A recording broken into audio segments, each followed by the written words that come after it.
Hey everyone. Good morning, good afternoon, wherever you are in the world, depending on your time zone. Great to have you here at our Generative AI and Education Roundup, hosted by Packback and the League for Innovation in the Community College. As you are joining today's session, if you wouldn't mind opening up the chat, introducing yourself, what's your name, what's your role, and what institution are you coming from? And if you're not at an institution, what's bringing you here today? Where are you coming from? Love to see geographically where we're located, institutionally where we're located, and who we have joining us today. So again, as you log in, go ahead and introduce yourself. I see some Packbackers already here. David, great to see you. See if I see anyone else. Welcome, welcome. As you're introducing yourself, I'll go through a bit of housekeeping, run of show, and then pass for some introductions. So as a reminder, this webinar recording and an attendee certificate will be shared within the next 2 days via email. You could always access all of the recordings for all of these webinars, including the decks themselves that we use that have links and resources at packback.co/webinars. Please, as you have questions, ask them in the Q&A feature, not the chat. Q&A feature, I'll monitor regularly and throw questions to our panelists, myself, etc. You can upvote, you can answer yourself. It's a cool little feature. And then we'll use the chat for reflection, share ideas. I'll prompt you in the chat throughout this session. Panelists, like I said, will be monitoring Q&A and chat. So we'll get you any resources you may need. Now, I'll introduce myself briefly and then pass it to our panelist today to introduce himself. My name is Kelsey Berenger. I am the CEO of Packback. At Packback, we are on a mission to help students become more fearlessly curious and give them, help them find their unique voice and the writing skills to express it. I started my career in the high school classroom as a chemistry teacher, and it was only natural that I ended up at a wonderful place like Packback, where I grew from implementation specialist to CEO. I'd love to pass it and introduce our panelist today, Dr. Graham Clay. If you want to introduce yourself, tell a little bit more about your journey, what you're up to today, I'll pass it to Graham. Thanks a lot, Kelsey. My name is Graham Clay. I'm a professor of philosophy at UNC Chapel Hill in North Carolina. I also run a newsletter and blog called Automated with the capital ED, as you can see on the slide, focused on kind of like AI tech integration in the higher ed space, but has a lot of kind of upshots for educators more generally. That kind of came out of my own work on AI in pedagogy, Which we're definitely going to dive into. And today wouldn't be possible, nor would any of these webinars, without our fantastic partners at the League for Innovation in the Community College. So I'm joined today by Cynthia from the League, who is going to quickly introduce herself and give a few words before we get started. Thanks, Kelsey. I'm Cynthia Wilson. I'm Vice President for Learning and Chief Impact Officer at the League for Innovation. And we're just continue to be very excited about our partnership with Packback and about these webinars and the thought leadership that the folks at Packback bring to the conversation. And we continue to learn as this is such an ever-changing topic. So every month we do one of these, and there's always something new. So very excited to hear what's new and to continue the conversation. So thank you all for being here, and thank you Packback for helping us put these on. Wonderful. Thank you so much. Well, what's on the agenda today? We've got a wonderful, wonderful, wonderful panelist that I can't wait to spotlight and have share his story. So we're going to talk about early AI adoption and what that looked like, because turns out Graham was experimenting with generative AI long before it went so viral and took over our lives. And then his journey starting Automated, and hopefully everyone here not only leaves with a little bit more knowledge, but also yet another resource under their belt as they're trying to gain a little bit more comfort at the intersection of AI and education. We're going to talk about the impact of and the necessity for us to coach our students on how to use AI. We'll talk about AI for efficiency, and then anytime we have left and throughout this, weave in some questions. So just to get us started, I want to put the spotlight on Graham. And in early conversations I've had, it turns out you have been familiar with this AI space for a while. So can you tell us a little bit more about how you started working with AI and what that looked like for you and when that started? for sure. Yeah, so originally I kind of got wind of what was going on with generative AI with the release of GPT-1, which was a predecessor to ChatGPT. And this was in 2017. And then GPT-2, I believe, came out in 2018, 2019. And my original kind of interest in it was trying to do philosophy research with it. So do the sort of research that philosophy professors and researchers do, at the professional level. And I originally thought that it would be promising at this, but then I realized quickly that at that time, it kind of didn't have the sophistication necessary. It didn't have enough access to information, and then it also couldn't competently reason across it. But what I realized at the same time was, oh, wow, this can already do intro level philosophy work. So it could do the sort of work that our beginner students were doing. And so I began to kind of realize that that was maybe a more pertinent or more pressing set of issues. And then automated eventually grew out of that. Yeah. And remind me what year that was? That was 20. I think 2017 is when GPT-1 came out, and 2 was much more effective. So that was where I began to kind of see the uncanny valley aspect. Yeah. Obviously, it still wasn't there yet. And I think it wasn't until ChatGPT that everyone kind of could see it in a wider range of areas, but the seeds were there in the early versions. I remember showing it to my wife's family over Christmas. I had beta access, and they were like blown away by its power. And it's just palpable at that point that it was coming down the pike. Yeah, it's kind of crazy you got to like see the future before it all unfolded. So yeah, how did you first feel and react to GPT-3 and ChatGPT going mainstream in late 22, early 23, and now that we have, many, many different other competitors, different models. Yeah, what was your original reaction? Yeah, so I think when it first kind of blew up, I felt confirmed because I had been talking to a lot of people about its potential, positive and negative, to kind of disrupt things. And so I felt like everyone else was kind of seeing this who hadn't been aware, though, of course, many people had been aware beforehand too. But so I felt confirmed, but then very quickly realized I need to take a learner stance again. I'm not all that. And so I kind of began to notice what everyone was saying about it and thinking about it and using it for. And I realized, whoa, this is growing so rapidly that in a sense, it's going to change faster than it had ever because it was so widely available and so many smart people were approaching it from different angles. So that quick, early, confirmation confidence quickly kind of went away. And my stance became, oh, I need to try to stay on top of this. Yeah, that makes sense. So it sounds like it was originally confirmation, having to stay on top of it, thinking through some of your, I think, original feelings and perceptions. What has changed or evolved the most in the last, year, 14, 15 months? I don't know how long it's been since really it went viral, but what's changed the most for you over the last, let's just round up 18 months? Yeah, I think a couple things have changed. One is that, as the tools get more powerful, the use cases expand. And so before, if I was talking to someone who is skeptical about the power of AI, I would need to kind of reassure them that, look, it's just a matter of prompting. You've got to get the prompting right. And then once you do that, believe me, it's got the power. Let me show you. You weren't prompting it right. So it had to kind of be set up in just the right way, particularly to produce outputs that were more competent. Like as the skill level went up, if a human were to be completing that task, I needed to kind of work harder to prove my point that AI could do the task. And I think given how fast the models have improved, both in their scope, the amount of parameters they have, the amount of data that they're trained on, but also the ways in which they're integrated with other technology, as that's gone up so rapidly, that game has kind of changed. They're more able, ready-made to do various tasks. So I think that's a big change. Another one is awareness. So as I already mentioned, this is, everyone's become very aware of the trend, become aware of the various tools and options. And so before, when I first became aware of this, before ChatGPT came out, some of my students had begun to realize that these things existed, but generally had no clue.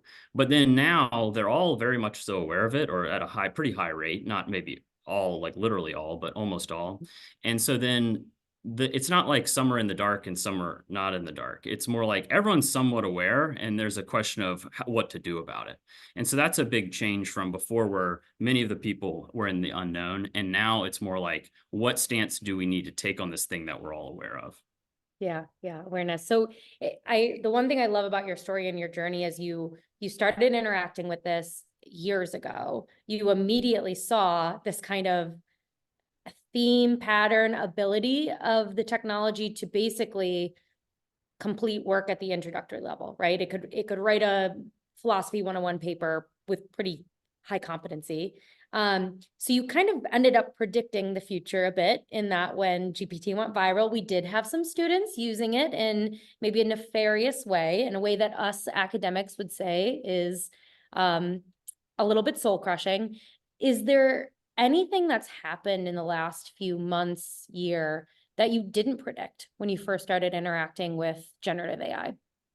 Yeah, I think the one big thing is how fast it's changed. So I mentioned this in passing before a little bit, but I think the rate at which the models have improved, the amount of money that's flowing into their improvement, the ways in which they're integrated with other tools and parts of like the ecosystem. So Gemini, for instance, from Google, being very aggressively integrated with a range of the Google Workspace, formerly the G Suite. I didn't expect that to happen that fast. I also didn't expect things like Gemini is another case with Gemini would be that the context window on the more advanced Gemini model, in other words, the amount of input you can give it at a time, is so much now. I mean, you can give it like a very long recording, like a 2-hour recording, and it can analyze it all very easily. You could film a video of these books on my shelf behind me, give it, a 20-second phone video and ask it to give you all the titles and the authors, and it can analyze that very easily. So I guess the rate at which we've gotten to like pretty sophisticated integrations with other things and just standalone power has been surprising. But I guess it shouldn't have been, because once people see that the power is there, or the potential at least, the tech companies obviously are going to throw a ton of resources at it. But I still didn't see it coming. Yeah, yeah, it has been wild. It's feels like the last, I don't know, year has felt like a month and 10 years all at once. The change in the conversations we're having in the same spaces, it's been eye-opening and a bit of whiplash, I'd say. So, as your journey evolved, you're an early adopter of AI, early experimenter with AI. You are the co-founder of this wonderful newsletter that I've been subscribing to for a while now, Automated. And I asked someone from my team to reach out to you. I'm like, maybe they'll want to talk to us. Can you tell us a little bit about your journey, starting and founding Automated, first, before I ask you anything else about the newsletter and the blog? For sure. Yeah. So originally, I decided that people were overly skeptical about just the facts on the ground about how well the tools can do various tasks. Like, I think some people's default stance is overly optimistic, like they're lean in, this thing's going to change the world in every single way, forget it, humans won't work anymore, sort of thing. But then another stance is kind of the skeptical, like, this is terrible, it can't do anything of interest. And I consider myself kind of in the middle, but I consider the people who are very skeptical to be a group that I could interface with more directly. And so I decided to start a newsletter and a contest. And that was our first set of posts. We said, listen, give us your university level assignment, and we will try to complete it in an hour. We'll record it on video, what we're doing, and we'll just use AI. We won't type in anything in the submission, like output ourselves. We'll just prompt the AI, whatever outputs we can get from it in an hour for your assignment.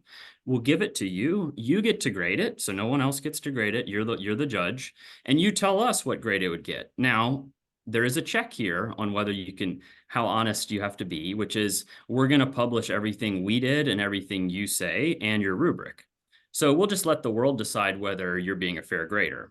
So with this incentive kind of aligned, people began to submit things, and we began to try to crack them. And obviously people were submitting things that were not super straightforward to complete with AI. So they were, intentionally challenging tasks.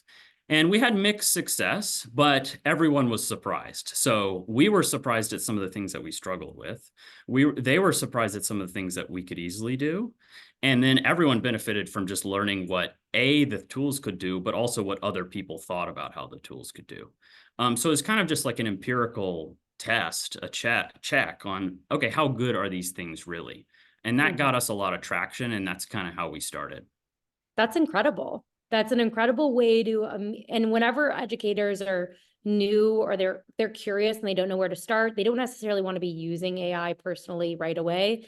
It's like what I tell them, just try to do one of your assignments, grab your favorite assignment, or your least favorite assignment is probably better, and start trying to use AI to crack that code. And it's really eye-opening. It helps you understand the competencies of AI. It helps you understand what AI is not good at. And then you could start playing into those things, and you can start uncovering, how are my students perceiving this, and how can I set them up for success, and how can I avoid nefariousness? So Yeah, like, for sure. I yeah. think if you don't know how the tools work in the space of your field, and obviously educators are in so many different fields, it's hard to speak generally, but a lot of the tools can have effects on a lot of the fields. And so it's up to you as an educator to stay abreast of the changes relevant to your field, I think. And so by doing the experimentation yourself with your expertise as an expert judge of what a quality output is for whatever your field is, for whatever the task is, you can be better prepared to either protect your pedagogy, protect your assignments from AI, or incorporate or lean in. And I think there's room for both, right? I've For sure. seen educators do both. It's protect and incorporate. So with automated, I would love to hear what's the big vision and goal for this? And I think to even get more specific, what sort of attitudes and actions are you hoping to inspire in your audience?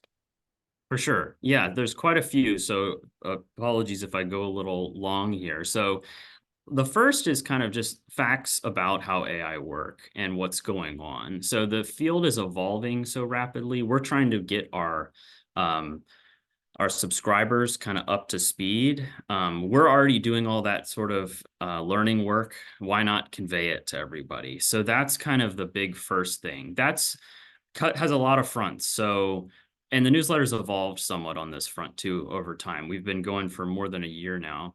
And so some of that is things like our contest that I mentioned before, where we're like experimenting with the tools and just showing you can be the judge. Is this doing a good job or not? So it's just like practical boots on the ground. What do the tools do right now? But it's also news and updates. So we explain a range of things about kind of new products, products that are coming down the pike, ways in which Google and Microsoft are integrating the products in their Office suites, whether it's 365 or Google Workspace, ways you can better integrate them. So there's ways in which both ecosystems kind of sandbox things. So it's not super easy to get stuff out of Gmail into your Google Docs or your Drive, and then get into contact with Gemini, which is their AI.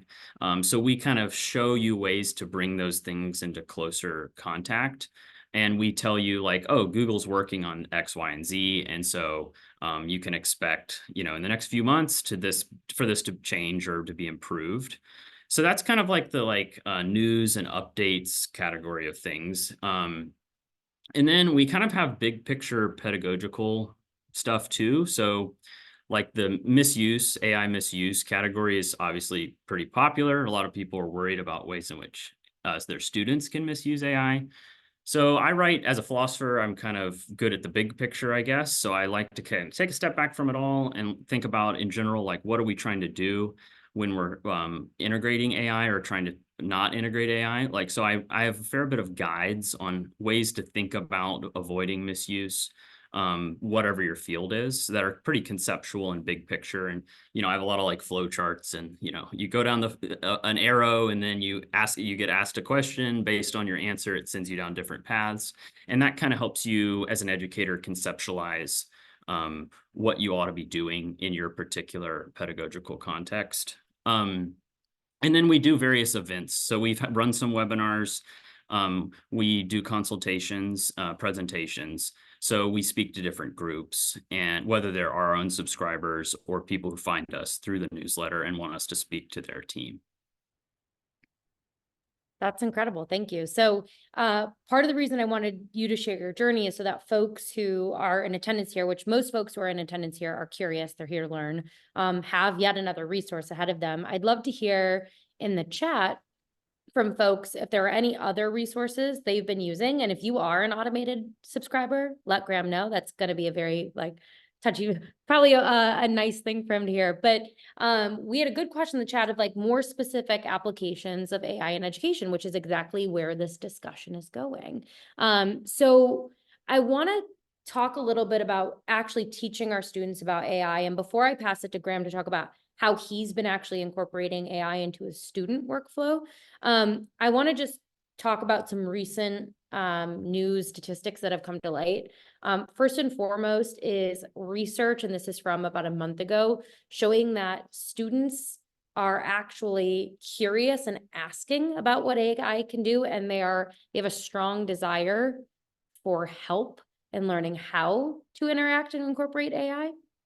And we're seeing this in research. The source is linked here, but 72% of students say that they would like some help from adults in learning how to use different AI tools. Half of our students are already using AI on a weekly basis, but only about 8% feel confident in their knowledge of AI, which is pretty shocking. We have a really small base of students who feel confident, a really large base of students who are already using it, and an even larger base of students who want to know more. And I think if we take a step back, that's kind of the urgent data. That's the data that's driving urgency in our action now. But I think we take a step back and look at the broader impact of coaching our students around AI. We know that there are going to be new jobs created because of AI. We know some jobs are going to be drastically changed because of AI. And we know that workers are going to be incorporating AI into the workflows on a regular basis. So want to just get your opinions right off the bat, and your feedback right off the bat of how you've been teaching your students about AI in your classroom. For sure. And I can go back to the question before about specifics if after that, if you want. Yeah, sounds great. Yeah, so I think in terms of training students to use AI or teaching students to use AI or incorporate AI, I think first you got to take a big step back and wonder what the learning objectives are in the context you're in. And I think once you take a close look at your learning objectives, that will determine the degree to which you're integrating AI.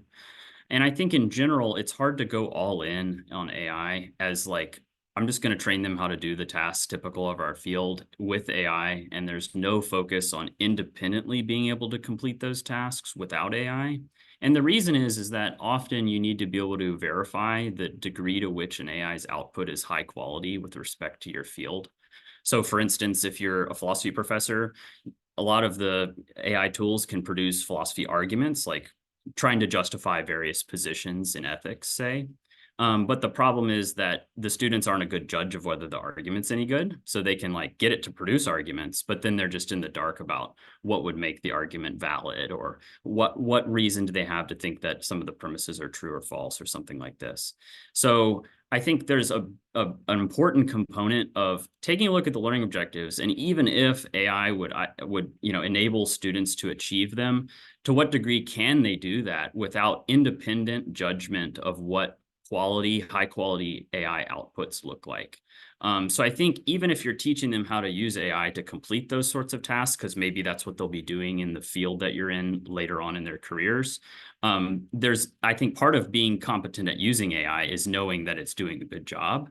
And that requires often some independent tasks, AI independent tasks, that get the students up to speed to be good judges, in essence, of whether the AI is doing a good job. So you kind of need to be developing the AI skill at the same time as you're developing the independent field-specific skill. And so I think another aspect to be aware of is that on the one hand, our students are digital natives broadly, as people like to say. They're very used to technology. But one thing they're not used to is some of the oddities of various AI tools. So when you're trying to prompt a large language model to produce certain outputs of just maybe address a task or an assignment that you give, a lot of students are quick to just give very low information prompts. and just expect the AI to just do all the work for them because they've interacted with a ton of software and apps that are super intuitive and super easy to use. And so one thing I've found is you really need to teach the students how to prompt and how to kind of convey enough context, examples, structure, so that the generative AI can produce the right sort of output. And so I think it's really easy to underestimate the kind of technical skills that are needed and technical skills that sometimes don't correlate well with the digital native nature of our students because they're very used to tools just solving kind of their problems for them rapidly. So those are kind of two big aspects about student training that I would point out. Yeah. And in your course, correct me if I'm wrong, but in your course, are you having your students or allowing your students to use AI in some of their workflows? Yeah, I am. And this is a bit of a long story, but I think it might be relevant for a lot of people. So in general, I have learning objectives that aren't AI specific. They're things like be able to identify a valid argument, be able to create your own argument that's valid, be able to justify your position, be able to consider an objection from an adversary or someone who disagrees with you, and charitably kind of respond to it while defending your position or maybe changing your position. So it's the sort of things we would do in philosophy and we've been doing for hundreds of years. But the thing is, AI can help them do those things, but you don't want to kind of shortcut and jump right to the solution in a sense. So one way in which I incorporate AI, but also make sure that my objectives are achieved, is I pair my papers with oral exams. So my students still write papers in my classes. They're doing all the things I just described. But then I have an oral check-in with them. It's an exam. It's kind of like, it's in a sense, feels high stakes to them, but at the end of the day, it's a conversation about what they wrote. It's basically the same conversation I would have had in the past with a student I suspected of plagiarizing. So it's checking, did you really write this? Do you understand the context? Can you defend what you wrote? If I ask you questions related to what you wrote, can you be sensitive to the question and sensitive to what you wrote and maybe expand on that? And what I find is even though the students can do various parts of the paper with AI, it incentivizes them to kind of do it the right way, even if they do it with AI by, in other words, understanding the things I want them to understand or getting the skills that I want them to have. Because if they don't, the oral will be very hard. And also the grading of the two favors the oral. In other words, the oral's weighted more. And so what that means is, in a sense, the paper is preparation for the oral. So if you kind of shortcut your thinking, shortcut your skill development in the paper, the oral is going to be a lot harder. So what do? Even if you use AI, you don't shortcut. And so that's one way in which I retain some of the traditional aspects of philosophy courses while also kind of leaning into the power of AI to help. And I can give specific examples of how I incorporate the AI use in the writing of the paper if you'd like to. Yeah, I'd love to hear it because it sounds like, and I think this is a great idea. And of course, you and I have talked about this if it scales for you, right? Of course, if you have 500 students, oral exams are probably not an option, but also papers are probably not an option if you had 500 students. But it sounds like you allow them to use AI, and it sounds like you probably give them specific routes or language or pathways. And then the safety net or the real test for, did they actually put in the effort, critically think, understand the information conceptually, so much so that they have a conversation about it, which is really our goal as an educator, right? Is that they know the content so well that they can have a conversation with a peer about the topic. So yeah, how have you kind of guided them through the writing journey where they're allowed to, recommended to, et cetera, use AI? Yeah, so this gets to the question from before about really specific examples. So I'll go a little bit into the weeds here. So one thing that I do is I give students access to ChatGPT, initially the free version. So we just interact with the kind of publicly available version. We see the power, and then my students need to then get ChatGPT Plus, which is the $20 a month kind of premium version. Once they have that, which is much more powerful at philosophy, it's better at reasoning, basically, for the sorts of tasks that I put them to. I help them build custom GPTs, which are ways to use ChatGPT to solve specific tasks. So it gives them basically specific prompts that are kind of built into the AI from the beginning, and specific information. So like knowledge files. So these would be course documents, generally ones that I've produced to help coach them.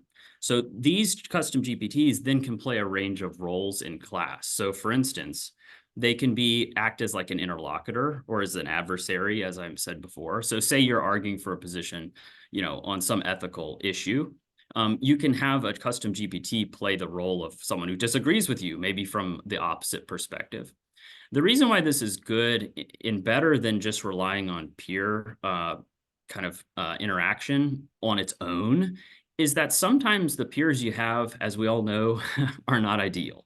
So you can just be sat next to someone who's super shy and doesn't really want to engage, or someone who's checked out and doesn't care about the class, or maybe someone who just doesn't mesh well with you in terms of helping you learn in your group activities in class. The nice thing is you can have all the benefits of nonetheless having to interact with those sorts of people, which shouldn't be forgotten either, also have a custom GPT in the group. So it's in a sense, someone in the group who can very competently push back on the students' positions.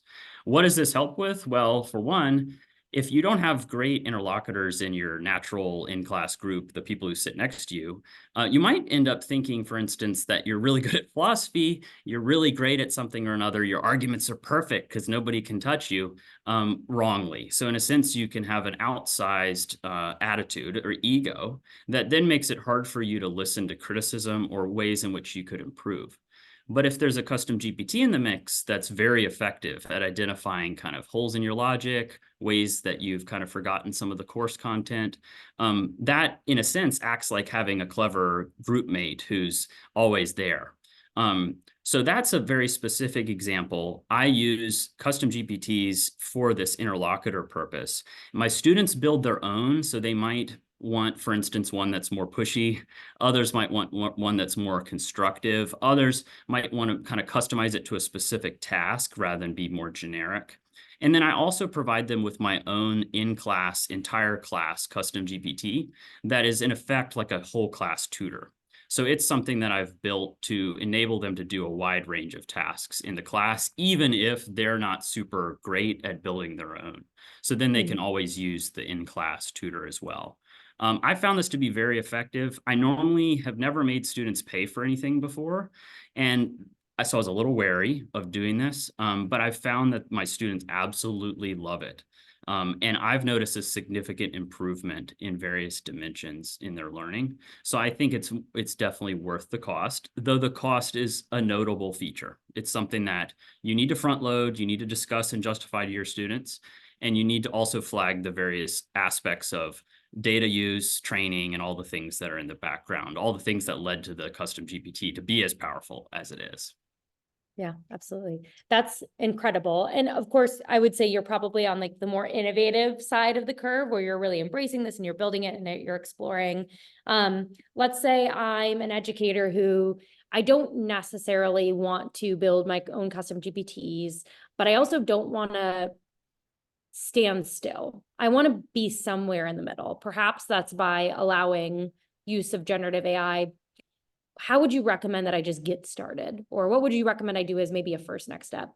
Yeah, so that was definitely the more advanced end of the spectrum. I think there's a lot of kind of more direct kind of entry level things that you should consider. So one would just be to use generative AI to help you lesson plan. I think there's a lot of ways in which just the free chat GPT publicly available can help you lesson plan. So you can provide it with all sorts of context about a lesson. You don't have to provide it with anything copyrighted or whatever else. And it can help you think through activities, come up with clever ways to engage students. And so you would be providing the expertise, the context, all the information about kind of what's going on in your class, what's the role of this lesson, what are its objectives, where are your students coming from, and so on. And then it would, in a sense, kind of just be able to shortcut your brainstorming process. And so this is kind of low-hanging fruit in a sense, because you just spend about 5 minutes describing those things, maybe uploading an activity or something or a pre-existing lesson plan, and it can bounce ideas off of you. What I've found is that, sometimes obviously it misses the mark. It's just like a human mentor who, might tell you how to do a class and they don't really know what they're talking about. That happens. But then other times you can be pleasantly surprised. I'd say in a 15-minute session, you'll probably be pleasantly surprised a time or two. And it'll give you ideas on ways to engage your students, on ways to kind of transition from one topic to another, ways to get groups active and excited about the activity that you're getting them to do. Or just help you frame your lectures, kind of like maybe help you, cover the content in a new way or present it in a new kind of maybe updated guise for your students. If, for instance, you're using old slides or something, you can kind of update it for these sorts of students while being able to, retain the core field-specific content. So I think that's a low-hanging fruit in a sense, like it's worth a shot. I think there's not much cost to professors to trying it, and I think most professors would benefit from trying it. Another is meetings.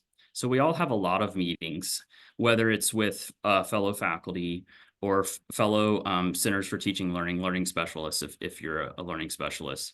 We also meet with our students. And there's a lot of ways in which you can use AI in connection to your meetings to improve either pedagogical upshots or just recording and record keeping. So there's a lot of AI tools that can listen into meetings. They can transcribe them, they can analyze them, summarize them, and so on. A lot of them also can be integrated with whatever your favored webinar suite is. So if it's Zoom or Microsoft Teams, then you can kind of integrate it with all the other things in that suite. So you can, for instance, have transcripts that are then shared with the student automatically, that then kind of maybe have next steps or action items so that they can then have a better handle on what happened in the meeting and what they're supposed to do next. That's really good because I think it's easy for students to be overwhelmed with all the content that an expert like yourself will convey to them, and then nod their head a lot, and you think they've got it, they kind of think they've got it, but they don't. And the kind of transcript or the meeting summary or the actionables kind of brings it back around, maybe at least just opens up the door to further questions and conversation. So I think that's something that's relatively low-hanging fruit as well. And you can be on a spectrum here. If you can be like, just only use it amongst faculty, so you don't have to worry about as many of the kind of privacy issues. Or you could use it aggressively in a lot of contexts with your students. On that end, you might need to get consent. You might need to change kind of how you frame it to the student, justify it to them, set up automated processes to make it easier for them to access the outputs. So wherever you are on the spectrum, I think you can benefit a lot. And that's not requiring building your own AI or something like this, like the first case. Yeah, I love that. I also think too, going back to your first story of, okay, let's say that I want to allow my students to use generative AI, but I'm really worried that all of a sudden they're not actually going to do work. They're going to pass it off to the AI. They're no longer going to get the true objective from the assignment. I think your example of let them use generative AI to write, just make it clear that they can't copy and paste, right? You could use it for brainstorming, you could use it for feedback, and then you're going to do a presentation. You're going to have an oral exam, you're going to present to the class. But I think that pairing where they have a yes and sort of assessment, multimodal assessment, I think that's an incredible next step for an educator too, who maybe wants to allow it, but doesn't quite know where to start. So I thank you for sharing that implementation, because it's pretty genius. And of course, if you have 500 students, probably not going to be the right one for you, but you have different, fish to fry if you have 500 students. Yeah. Yeah. And none of these solutions are perfect for everybody, but I think that's, again, an argument for some of our early points, which is experimentation. So you need to try the tools in your space, whether they're kind of like unique tools for your specific field, like Packback, or they're very generic tools like Gemini. And then once you know what they can do, the extent to which you can integrate them will become clearer to you. Ooh, we just had a good question in the chat. How might you use AI to create class expectations for using AI? I've seen so many faculty create AI policies with ChatGPT of like, this is how I feel about AI. This is what I'd be okay with. This isn't what I would be okay with. Create an AI policy. And they'll like create it. It's great. Yeah. Yeah, we created a custom GPT. You can find it in our top bar on Automated's website. So automatedteach.com. And then at the top bar, you'll see course design GPT. We created a GPT that, among other things, produces syllabus policies for AI. And we've written a lot about it. I think, yeah, there's a lot of ways to do this. I think in general, it's very important, at least even if just to help you figure out what your stance is. And I think by creating it, that in itself will help you get a better sense of where you stand. And I think making a student policy, like a student AI use policy, and a professor AI use policy makes sense. Everybody needs to be honest and transparent and intentional about where they stand. And yes, AI can help you do that very well, I think, if you give it the right information about your views. Yeah, I've shared that piece of advice, wisdom, I don't know, recommendation with folks if they are implementing an AI policy and they're gonna ask students to do XYZ, disclose XYZ. My recommendation always, if you plan on using AI as an educator, disclose how you plan on using it and the way in which students can appropriately give you feedback. Because I think it's important that if we're gonna tell students, you absolutely cannot copy and paste from GPT or else it's dishonest. We probably shouldn't be copying and pasting from GPT unless it's, I think it needs to go both ways. I think we need to uphold expectations for both. But Sure. I just had a good question in the chat about job displacement with AI or outsourcing of jobs. And kind of the next topic I want to dig into, and I'm going to actually skip over academic dishonesty outside of really recommending this resource if you are trying to navigate academic dishonesty when it comes to AI use. So I just want to spotlight this resource, but I like to dig into this topic because I think you have a lot of great advice, specific steps here, which is how can we unlock efficiency for students and educators? And I think probably a lot of the mechanisms, the pathways can be used for anybody, not just students and educators. But I want to start first with how have you as an educator been able to unlock efficiencies with the incorporation of AI? I'll start there and then ask you a few more questions. Yeah, so I'll just maybe mention some various fronts and you can ask about which ones sound more interesting. So one is the meeting front, which I already mentioned. I think that's a way to become more efficient in connection to meetings. You can, use the transcripts in a range of ways and integrate them. That can make some of the follow-up stuff about student meetings more effective. Another way is to lesson plan, like I mentioned, so you can set up like a chat with ChatGPT, or for instance, or a custom GPT if you want to go more advanced. That is like set up for a task, so for a particular class or a particular module of a class. And then once you kind of have the conversation rolling, you can save that chat and then you can come back to it. And then the GPT has context of kind of what you're looking for. And so once you kind of have a context rolling, it can be much more effective at producing future lesson plans. You can respond to emails with AI. That's discussed in the article on the left there. And one way is if your school is in Microsoft 365 space and you have Microsoft 365 Copilot, it's going to depend on whether your institution has that. It can help you draft and respond to student emails. I created in one of my pieces kind of an automated workflow to respond to student emails that are asking about things that are answered by the syllabus, which is one of the most common and also somewhat annoying categories of student email. Rather than say, read the syllabus, I show how you can use AI to automatically answer the question. So it basically has access to your syllabus and it responds. I think another one, and this is timely, is grading. I am currently using a custom GPT to help me grade without sharing any student data with it. And that's pretty key for me because I don't want to share the student work itself with the custom GPT for a range of reasons. And that's currently saving me, if I had to guess, 10 minutes per assignment. And there's a lot of assignments, so that adds up. So those are just some broad set of ways that you can become more efficient as an educator. Yeah. And are there any sort of ways you can anticipate or imagine AI helping support educators and making them more efficient that maybe you haven't experimented with yet or might not even exist quite yet? Yeah, I think,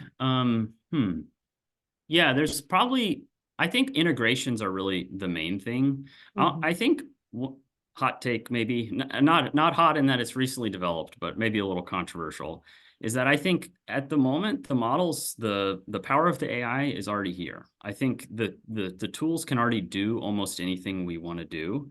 The problem is they're not in contact with the right data. And so I think what's the future is that we're going to see so much more integration with all the various information sources, like whether it's our course materials, student work, student meetings, rather than having to read guides for me about how to bring these things into contact. The tech companies, I think, are going to be doing this very aggressively, so that basically the AI, with its massive context window, its ability to pull in all this information, has access to the right information. And so the game is less about prompting and more about just information, data access, and all that comes with that: privacy issues, consent questions, all that. And so I think that's kind of the big thing. I don't think, maybe the big thing is going to be other modalities, like some of these empathetic, persuasive AIs that can communicate with you orally and seem more human-like. That's maybe an option. But I think really the end game is a data integration future. And so I think we're going to see the companies, they're already pushing for it, and they're going to push harder. Yeah, I think you nailed it. I've always had the opinion that when you're interacting with a really, really great product or platform that utilizes AI, it shouldn't feel like you're using AI. It should feel like you're using magic, but it should feel effortless. It shouldn't feel like you have to, work really hard to prompt it to get it to do something. It should just do that. Yes, and I think it can with the right information. And so with a better understanding of who you are and where you're coming from, which is what all this data integration stuff is leading towards, I think it'll be able to do that. And, maybe it's going to be integrate. There's a couple products now, Hume.ai, they're making a product called Evie, EVI, and it's like an empathetic conversational AI, as in it actually talks with you and reads your tone and all this sort of thing. So maybe that'll be another important frontier, which is the interface, because like ChatGPT's interface, it's terrible. It's just a chatbot. It's not super integrated in a lot of ways. And so I think that might be another front too, is just not just putting the AI in contact with information, but putting the AI in contact with you in a better way. Yep, absolutely. Absolutely. Now I want to shift a little bit to the student perspective. So I want to hear from you how you may have recommended your students use AI to be more efficient. But I think also a question is, do you think that's a worthy goal for students to use AI to be more efficient? And maybe the broader question to answer first or later or throughout is, what do you think is an appropriate role for AI to play when it comes to student interaction? Yeah, a big issue. And I think it really just depends on the learning objectives and the field. So I think it's hard to give a perfectly general answer. So I think in some fields, the students will need to effectively use AI every day in their job in the near future. It depends on the field, but like data analysis jobs, for instance, I think they're already heavily using AI, and they're going to continue. Sales jobs, marketing jobs. So I think it kind of depends on the field. In those fields, it's hard to justify teaching them fundamentals only and not AI tool use, because they're going to be using the tools so aggressively in the field. Unless, as I said before, they need the fundamentals to use the tools well. And that depends, it's a degreed thing. It depends on the case. Sometimes they can rely on the tool without knowing the quality of its output and just be experts at using the tool. But in most cases, they're going to need some expertise in the subject matter, in the what sort of outputs are good. Well, I think other fields like philosophy is a tougher case, because I think in a sense, you can, again, efficiently produce philosophy papers at the intro level already with very little prompting ability, very little philosophy ability, if you use a strong enough AI like GPT-4. But our learning objectives aren't that. It's not, can you go out in the world and pass off all your ethical thinking to GPT-4, which, by the way, can argue for any position. whatever, can argue for something and its opposite just as effectively. So I think given that our learning objectives are things about knowledge or skills or virtues or dispositions, about thinking for yourself, for instance, that's more in tension with pushing really hard for students to efficiently produce philosophy papers with AI. So that's why I kind of have a lean in approach that also really is focused on achieving those learning objectives. I will say one more thing on this, which is my own students are really interested. And some of them are very competent already in AI tools. So that's another aspect. I think we should be sensitive to their sense of what the future of their field and their life is. And so they're not expert judges. That's why they're coming to us. Obviously, we need to, in some sense, change their values as educators. But I think at the same time, we do need to be sensitive to where their values are and their interests are right now, at least just to motivate them to care about what we're trying to teach them. And so I think to the degree that they think AI and AI efficiency and AI skill, using these tools well in their future is a big part of their lives and their careers, we need to be responsive to that to some degree. And so even if they're wrong, ultimately on some level, we need to kind of lean in a bit and kind of bring them around to what we think is the appropriate stance.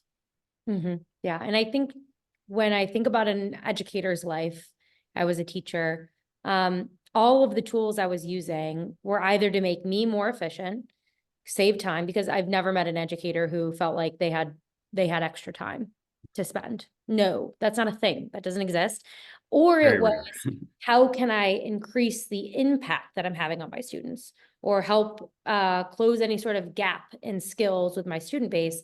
And so when I think about how we could be putting AI in front of students, maybe it's not that they write a paper in 50% less time, but maybe the time it takes them to go from novice to expert or behind grade level to at or above grade level, maybe the time it takes for them to close gaps gets shorter. So I think reframing what efficiency might mean for students of, okay, maybe it's not about how can we get them through this paper as quickly as possible, but how can we get them to acquire information as quickly as possible? Because I think we could also argue that most students are coming in with some form of gap into their college educations.